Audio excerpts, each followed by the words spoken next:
অমুক ভাইয়ের চরিত্র ফুলের মতো পবিত্র।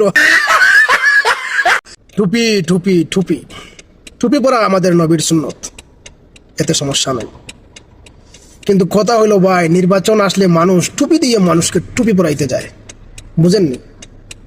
মানে নির্বাচন আসলে এসব নেতারা মাথায় টুপি লাগিয়ে বড় বড় টুপি লাগিয়ে মানুষের কাছে বুট ভিক্ষা করতে যায়। ভিডিও দেখলাম তো কয়েকটা, যাদের মাথায় কোনোদিনও টুপি দেখিনি, তারা আজ টুপি লাগিয়ে মানুষের কাছে বুট ভিক্ষা চাইতেছে। তার মানে কি? টুপি দিয়া টুপি পরাইতেছে, ভালো সাজতেছে, অমুক ভাইয়ের চরিত্র ফুলের মতো পবিত্র। লাভ নাই। বাংলাদেশের মানুষ ভালো করে জানে কাকে ভোট দিতে হবে, কার চরিত্র কিরকম। কথা ক্লিয়ার, কোনো ভেজাল নাই। নেতার ছেলে নেতা হবে, রাজার ছেলে রাজা হবে, এটা কেমন কথা? যুগ পাল্টাইছে, সময় পাল্টাইছে, পোলাপাইন কিন্তু বড় হয়ে গেছে। এই পোলাপাইন বড় জাউরা রে, কারো কথা শুনে না, বুঝতে পারছো? সো মানুষ ভালো করে জানে কাকে ভোট দিতে হবে।